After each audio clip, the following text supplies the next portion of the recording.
what is a test process? A test process is a set of activities performing which you will reach your goal of testing.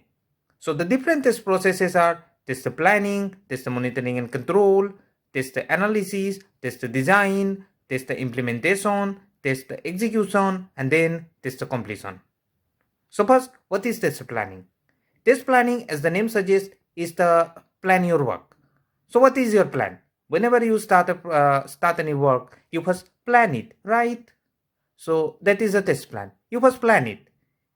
What will be your objective? What is the scope? So all the different things you need to consider in your plan. Who will go with the testing when you will go in the vacation? These are all planned. And then there's the monitoring. So whatever you have planned, you need to monitor it. If it's going correctly or not, you just plan it and then you leave the office, someone else is doing, that is also your plan. You need to plan it. That you don't work, then who will work? And then there's the control. So monitoring and control is a different part and it's a continuous process. And then test the analysis.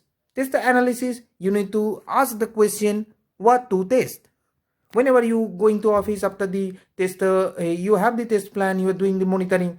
It's not a sequential process, so you have some plan and then you have all the documents with you, and then you are going to office, you have to start the testing, but before that you will analyze. So whoever you meet in the road, you ask what to test, what to test, what to test. So who will answer the question?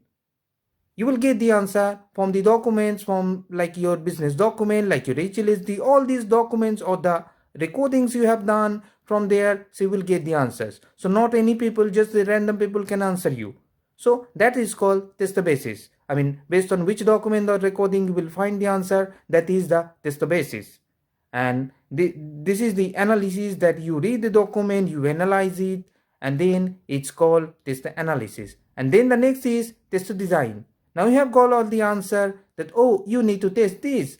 Now you question whoever you meet that how to test, how to test, how to test. People may think you are crazy, but you are not crazy. You're just thinking how to test it.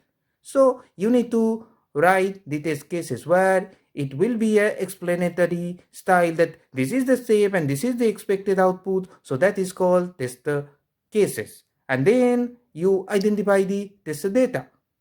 So that is the test design phase. And then test the implementation. Then you ask the question to anyone that is it ready to start the testing? First you question yourself that everything is ready. Can I start it?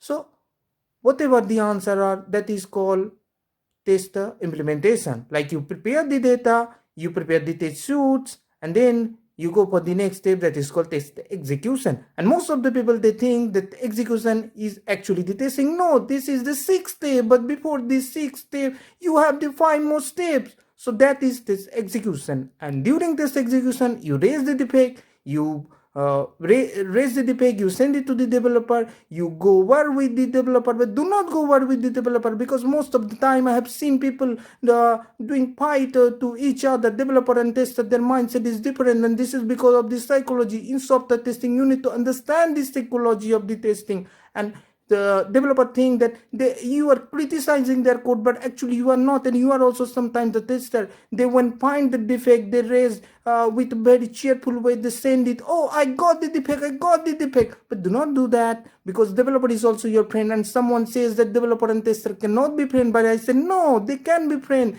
And then after the test execution, it comes test completion. In test completion, you need to ask, have I done enough testing? So if you've done enough testing, then that's the test completion phase. You need to check the exit criteria and you need to stop there. That is we call a testing, and these are the 7 stages or the 7 steps of test process.